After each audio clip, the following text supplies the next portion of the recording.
Good morning, dear student. Now, today we will discuss about new topic of plant-water relation, that is structure of typical root. In earlier period, already learned about the water absorbing organ, that is root. How root absorb water from soil. ये already हमने देखा है. Then उसके बाद next part जो हम देखने वाले हैं, that is the structure of typical root. Typical root ये हमने लास्ट ईयर ने ये पढ़ा है. Structure of typical root. Typical root exact क्या होता है? बेसिकली द रूट का नेचर क्या होता है? Nature of root is positively geotropic in nature. That's why that root migrate towards the soil. मतलब अगर हम देखते हैं जो रूट होता है वो कहाँ पे ट्रांसफर होता है, कहाँ पे माइग्रेट होता है? Migrate towards the soil. That's why that is known as positively geotropic in nature. उस मैकेनिज्म को हम क्या बोलते हैं? जियोट्रॉपिक. मतलब जियो मीन्स सॉइल. जो रूट सॉइल की तरफ माइग्रेट होता है उसे बोलेंगे हम positively. The nature of that root is positively geotropic in nature. That's why that root which responsible for the absorption of water from soil. मतलब रूट क्या करता है? सॉइल से वाटर एब्जॉर्ब करता है और पूरे प्लांट को प्रोवाइड करता है. मतलब translocation of water through the root. मतलब ट्रांसलोकेशन जो प्रोसेस होती है, movement of water from root to aerial part of plant body, कौन प्रोवाइड करता है? रूट. रूट में स्पेशल टाइप ऑफ सेल्स होते हैं, that is the xylem cells. Then अब यहाँ पे अगर देखते हैं टिपिकल रूट का अगर स्ट्रक्चर हम देखते हैं, ये मॉर्फोलॉजी ऑफ फ्लावरिंग प्लांट में लास्ट ईयर में हमने देखा है. Structure of typical root. Typical root का अगर स्ट्रक्चर देखते हैं, basically root are divided into different region. अगर यहाँ पे हम रूट को देखते हैं तो इसका नेचर क्या है? Positively geotropic in nature. They move toward the soil. That's why that is known as positively geotropic. अब यहाँ पे टिपिकल रूट में क्या होता है? Typical root possess different part. अलग अलग पार्ट प्रेजेंट होते हैं एट द बेस और टिप ऑफ रूट. ये जो टिप का पार्ट है रूट का, that part is known as root cap. ये देखो यहाँ ये जो टिप का पार्ट है, उस टिप के पार्ट को हम क्या बोल रहे हैं? Root cap. मतलब ये क्या करते हैं? That is the protective covering which also responsible for the migration of root toward the soil. मतलब ये कुछ सब्सटेंस सीक्रेट करता है जिसके वजह से सॉइल के अंदर ये रूट पेनेट्रेट होता है और सॉइल से ये रूट को, पूरे रूट को, मतलब ये जो इसके अंदर जो भी मेरिस्टेमेटिक टिश्यू होते हैं उसे प्रोटेक्ट करता है. मतलब root cap which responsible for the protection of root. बराबर, ये रूट को प्रोटेक्ट करने का काम करता है. कौन? Root cap. ये टिप पे रहता है. Then just above that root cap there is a presence of next region. That region is known as meristematic region. अब उसके बाद नेक्स्ट पार्ट देखो यहाँ पे. नेक्स्ट पार्ट कौन सा है? Meristematic region. ये जो रीजन दिख रहा है, that region is known as meristematic region. Why that region is known as meristematic region? Zone of dividing. यहां पे मेरिस्टेमेटिक टिश्यू होने के कारण इस मेरिस्टेमेटिक टिश्यू में कौन सी पोटेंशियल एबिलिटी होती है? विच रिस्पॉन्सिबल फॉर द मल्टीप्लीकेशन. ये जो मेरिस्टेमेटिक रीजन है, इसमें पोटेंशियल एबिलिटी होती है फॉर द मल्टीप्लीकेशन. मल्टीप्लीकेशन मतलब यहां पे क्या होता है? ये डिवाइडिंग सेल बोलते हैं यहाँ पे, मल्टीप्लीकेशन.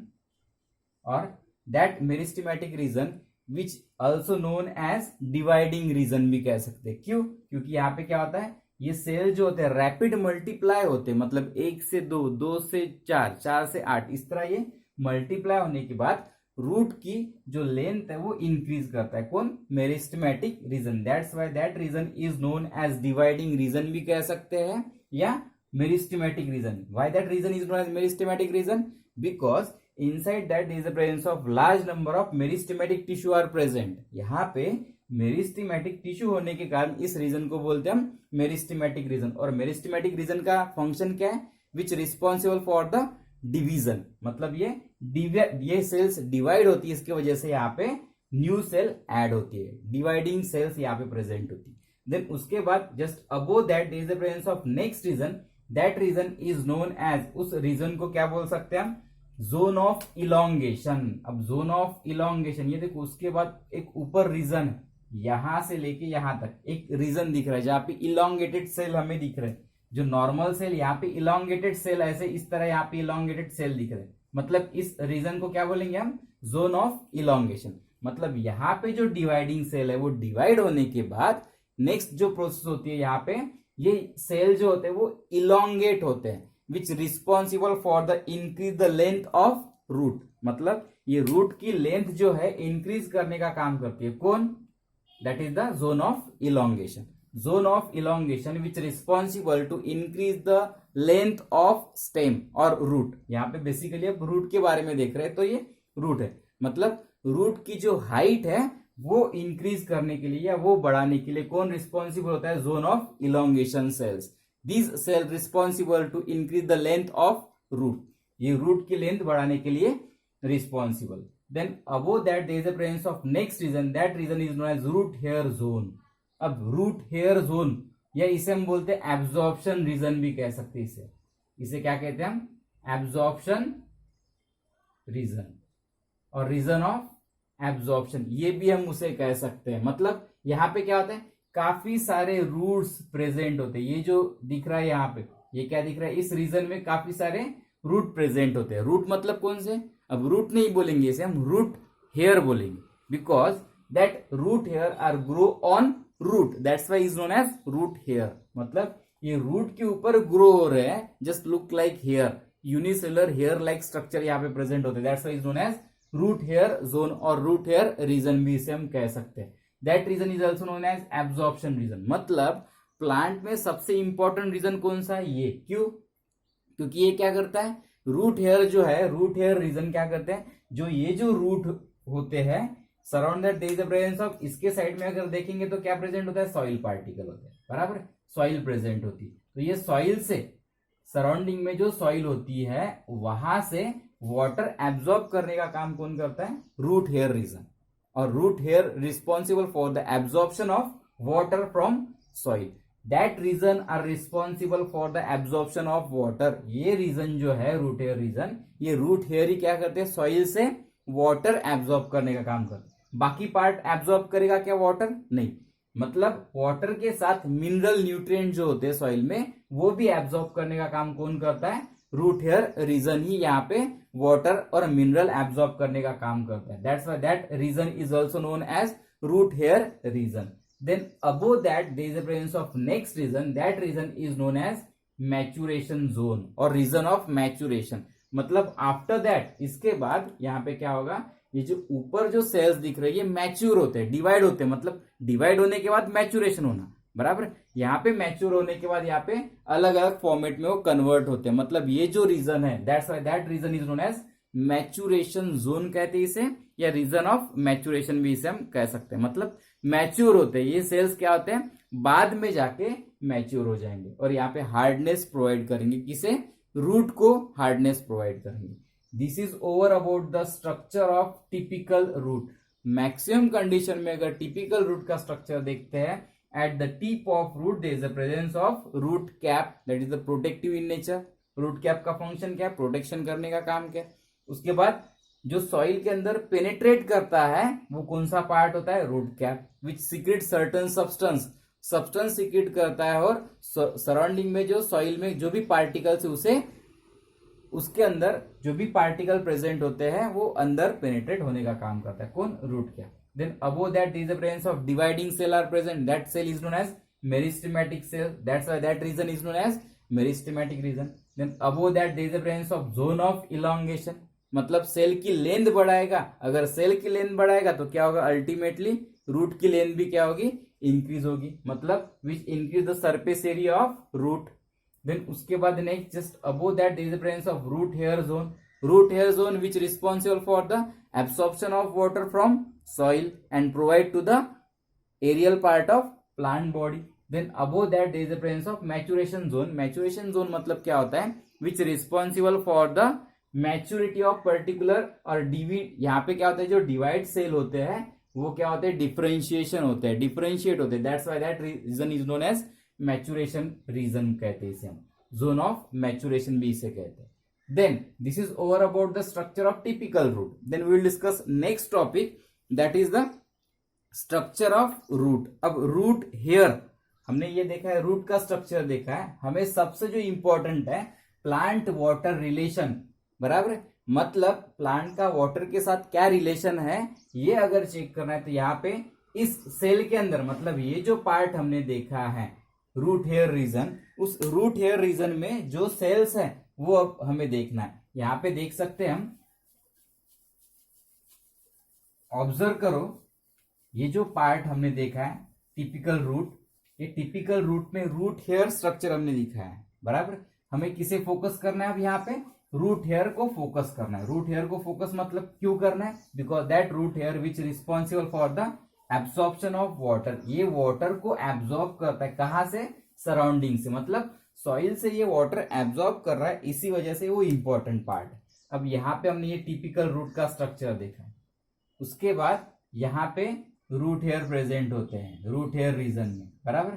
अब ये जो रूट हेयर रीजन का पार्ट है, ये पार्ट हमें फोकस करना है, ये पार्ट, इसका हम ट्रांसफर सेक्शन लेते हैं और ऑब्जर्व करते हैं। तो यहाँ पे ऑब्जर्व करने के बाद यहाँ पे हमें क्या दिखेगा, ट्रांसफर सेक्शन ऑब्जर्व करते हैं, तब वहां पे हमें क्या दिखेगा, typical root possess different root hair और different layers.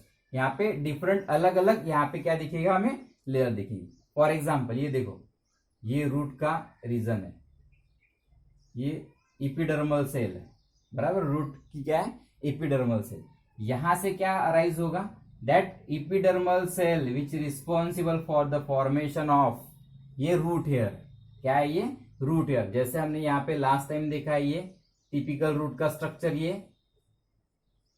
Reason of absorption, ये रूट हेयर है, बराबर। अलग अलग रीजन यहाँ पे दिखता है, ये रूट हेयर रीजन है। तो यहाँ पे हमने क्या किया है, इसका ट्रांसवर्स सेक्शन लिया है, इसे मैग्नीफाई करके देखा है हमने, कहाँ पे, माइक्रोस्कोप में। अब मैग्नीफाई करने के बाद यहाँ पे हमें ये दिख रहा है, ये सेलुलर फॉर्मेट में, सेलुलर डायग्राम हम यहाँ पे हम देखने वाले हैं। अब सेलुलर डायग्राम जब देखते हैं, तब यहाँ पे देखो रूट हेयर कहाँ से अराइज हो रहा है, that root hair responsible for the formation of, root hair कहाँ से अराइज हो रहा है, that is the cytoplasmic extension of epiblema cell. ये इपिब्लेमा सेल कहते हैं इसे, जिस पार्ट से, रूट के जिस पार्ट से, इसे क्या बोलेंगे हम, epidermis, epidermis outer layer. Epi means above, derma मतलब लेयर, ठीक है, above layer, upper layer, outer जो लेयर है उसे बोलेंगे हम, आउटर लेयर को क्या बोलेंगे हम, इपिडर्मिस। लेकिन इपिडर्मिस के जिस रीजन से ये रूट हेयर, ये क्या है, that is the root hair, ये क्या है, रूट हेयर, बराबर। ये रूट हेयर है, जिस सेल से ये रूट हेयर अराइज हो रहा है, that cell is known as epiblema, उसे क्या बोलते हैं हम, इपिब्लेमा। ये रूट हेयर क्यों अराइज हुआ होगा, कैसे अराइज हुआ होगा, that root hair arise due to, और इसे क्या बोलते हैं हम, cytoplasmic extension of epiblema cell. इस सेल को क्या बोलेंगे हम, इपिब्लेमा सेल, क्या बोलेंगे इसे हम, इपिब्लेमा सेल बोलेंगे, दैट सेल। और यहाँ पे इसके अंदर जो होता है, ये नॉर्मल सेल है, नॉर्मल सेल के अंदर इसे क्या बोलेंगे हम, सेल वॉल, बराबर। और इसके अंदर साइटोप्लाज्म, क्या बोलेंगे यहाँ पे हम, साइटोप्लाज्म बोलेंगे इसे। देन ये साइटोप्लाज्म है, बराबर। अब हम डेफिनेशन क्या कर रहे हैं रूट हेयर की, cytoplasmic extension of, cytoplasmic extension of epiblema cell. ये इपिब्लेमा सेल है, इसके अंदर जो साइटोप्लाज्म है वो क्या हो रहा है, एक्सटेंड हो रहा है, बराबर। ये एक्सटेंड हो रहा है, that's why is known as root hair. मतलब रूट हेयर क्या है, cytoplasmic extension of epiblema cell is known as root hair. Each root hair में बी अप्रोक्सीमेटली, अब यहाँ पे देखो ये रूट हेयर जो है ये किस वे से दिख रहा है, यहाँ पे ये रूट हेयर है, अप्रोक्सीमेटली इसकी लेंथ कितनी होगी, near about 1 to 10 millimetre in long. मतलब इसकी लेंथ कितनी होगी, 1 to 10 mm इसकी लेंथ होगी, लॉन्ग होगा ये, इसकी लेंथ कितनी होगी, 1 to 10। अब ये कैसे दिखता है, it is near about 1 to 10 millimetre long and tube like structure. ये देखो किस तरह दिख रहा है यहाँ पे, जैसे यहाँ पे एक ट्यूब अराइज हुआ है, बराबर, साइड में एक ट्यूब अराइज हुआ है, ऐसे ये किस तरह दिख रहा है, just look like tube like structure. Then उसके बाद अगर देखते हैं तो यहाँ पे it is colourless, unbranch and short live, मतलब कलरलेस है, अनब्रांच। अगर ये माइक्रोस्कोप में अगर देखते हैं तो ये कैसे दिखता है, अनब्रांच। ब्रांच है कि इसमें, यहाँ पे जैसे ये रूट हेयर अराइज हुआ, फिर यहां से फिर से यहाँ पे ब्रांचेस फॉर्म हुई क्या इसकी, नहीं। इस तरह ब्रांच दिख रही है क्या, ये ब्रांचिंग फॉर्मेट में, ये ब्रांचिंग फॉर्मेट में होगा क्या, नहीं, it is unbranch. Then it is delicate, very delicate and short life, unicellular होता है ये, बराबर। रूट हेयर क्या है, protoplasmic extension of epiblema cell, epiblema cell की प्रोटोप्लाज्मिक एक्सटेंशन हुआ है ये, that is the root hair. उसकी प्रॉपर्टी क्या, इसकी लेंथ कितनी होती है, 1 to 10 millimetre long, it is tube like, it is very delicate and यहाँ पे इसकी अगर लाइफ देखते तो it is short life, unicellular होता है ये और शॉर्ट लाइफ होती है, काफी कम लाइफ होती है ये, यूनिसेलुलर होने के कारण यहाँ पे काफी कम लाइफ होती है, दैट इज द इपीमेरल भी इसे हम कह सकते हैं। And very delicate, it has large central vacuole. अब यहाँ पे देखो इंपॉर्टेंट पार्ट यहाँ पे क्या है, यहाँ पे ये जो सेल होती है रूट हेयर सेल, इस रूट हेयर सेल में एक सेंटर में लार्ज वैक्यूल प्रेजेंट होता है। देखो यहाँ पे हम ड्रॉ करेंगे, यहाँ पे वैक्यूल क्या है, ये रूट हेयर एग्जैक्ट होता क्या है, इसके अंदर क्या क्या प्रेजेंट होता है, ये देखो, ये प्रोटोप्लाज्मिक एक्सटेंशन हुआ है, यहाँ पे ये रूट हेयर है, क्या है ये, रूट हेयर, बराबर। अब इसके अंदर क्या प्रेजेंट होगा, साइटोप्लाज्म प्रेजेंट होगा, inside that is the presence of cytoplasm. ये outer wall of root hair is known as, ये जो आउटर वॉल है इसे क्या बोलेंगे हम, सेल वॉल, क्या बोलेंगे हम, सेल वॉल, आउटर वॉल, ठीक है, सेल वॉल बोलते हैं। अब before going to study cell wall we will discuss cytoplasm, inside that there is the presence of cytoplasm, ये इसके अंदर क्या प्रेजेंट होगा, साइटोप्लाज्म। मतलब यहाँ पे क्या होता है, ये सब पार्ट कौन सा है, cytoplasm, that part is known as cytoplasm. Inside that cell, root hair cell के अंदर सबसे बड़ा जो पार्ट होता है, large part of root hair cell occupy by the, सबसे बड़ा जो पार्ट ऑक्यूपाई करता है वो कौन करता है, दैट इज ए वैक्यूल। ये देखो ये पार्ट जो दिख रहा है, that part is known as, जो हमने ड्रॉ किया है यहाँ पे, that part is known as vacuole.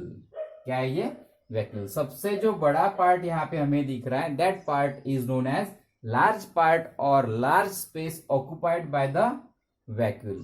Vacuole क्या करता है, ये काफी बड़ी स्पेस ऑक्यूपाई करता है। Inside that at one corner, एक कॉर्नर पे यहाँ पे क्या प्रेजेंट होता है, एक सेल में न्यूक्लियस, क्या प्रेजेंट होगा, न्यूक्लियस प्रेजेंट होता है एट कॉर्नर। क्यों कॉर्नर पे प्रेजेंट होगा nucleus, because large space of that cell wall, cell root hair cell occupy by the nucleus, ये large space occupy by the vacuole. ये वैक्यूल काफी बड़ी स्पेस ऑक्यूपाई करता है, इसी वजह से न्यूक्लियस माइग्रेट कहां पे होता है, peripheral part. Then surround that there is the presence of different component. अब अलग अलग कंपोनेंट होते हैं, जो बेसिक कंपोनेंट है दैट इज द माइटोकॉन्ड्रिया। यहाँ पे जो पार्ट हमें दिख रहा है that is the mitochondria.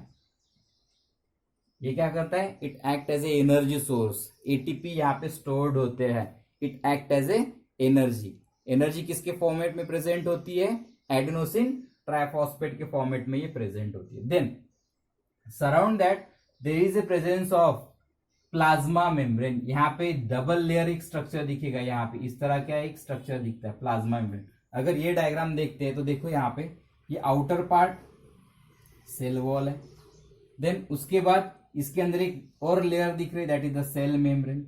Cell membrane which is made up of phospholipid nature, मतलब फॉस्फेट भी होता है और लिपिड, बराबर है, प्रोटीन भी वहां पे प्रेजेंट होता है सेल मेम्ब्रेन में। Then the nature of that cell membrane is semi permeable in nature, मतलब सेमी परमिएबल नेचर मतलब विच अलाउ सर्टन पार्टिकल, मतलब स्पेसिफिक पार्टिकल ही क्या करती है, अलाउ करती है अंदर से बाहर और बाहर से अंदर लेकर जाने के लिए कुछ लिमिटेड और कुछ पर्टिकुलर पार्टिकल ही वो एक्सेप्ट करते हैं और अंदर से बाहर और बाहर से अंदर आने के लिए परमिशन देती है। Selected particle, that's why is known as selectively permeable और semi permeable in nature. Then surround that there is a presence of, यहाँ पे देखो सेल वॉल, अब ये outer layer is known as cell wall. Outer layer कौन सी है? Cell wall. अब ये सेल वॉल अगर देखते हैं हम, cell wall basically which is made up of 2 layer. यहाँ पे सेल वॉल में 2 लेयर होती है। Outer layer is known as which is made up of pectin. क्या होता है यहाँ पे? Outer layer which is made up of pectin and inner layer which is made up of cellulose. यहाँ पे इनर जो होती है वो कौन सी होती है? सेलुलोज। क्या होता है यहाँ पे? सेलुलोज। और इसका नेचर क्या है? पेक्टिन क्या करती है? The pectin which provide rigidity, hardness provide करती है। Cell wall is freely permeable but plasma membrane is selectively permeable. मतलब ये जो डिफरेंस क्या है सेल वॉल और प्लाज्मा मेम्ब्रेन का? प्लाज्मा मेम्ब्रेन क्या है? सेल मेम्ब्रेन जो है, या प्लाज्मा मेम्ब्रेन भी कहते हैं इसे, ये प्लाज्मा मेम्ब्रेन क्या होते हैं? सेमी परमिएबल और सिलेक्टिवली परमिएबल होती है। लेकिन सेल वॉल क्या होती है? ये फ्रीली परमिएबल। क्या होती है यहाँ पे? Freely permeable. The nature of that cell wall is freely permeable. मतलब कोई भी पार्टिकल वो क्या करती है? अंदर से बाहर और बाहर से अंदर आने की उसे परमिशन देती है। फ्रीली परमिएबल, परमिए मतलब परमिशन, परमिशन प्रोवाइड करती है किसी भी पार्टिकल को, सॉल्वेंट हो या सोल्यूट हो, उसे वो अंदर आने देती है या अंदर से बाहर जाने देती है। कौन? Cell wall. Then cell membrane का नेचर क्या है? Selectively permeable. Selected particle which allow only certain solute, solvent तो आता ही है लेकिन सर्टन कुछ सोल्यूट जो होता है वही अंदर आने की उसे परमिशन देती है। Then cell wall which is made up of outer layer is known as pectin and inner layer is known as cellulose। ये outer part पे pectin होता है और inner side में cellulose होता है। This is over about the structure of typical root and structure of root hair. Then we will discuss next topic in next video.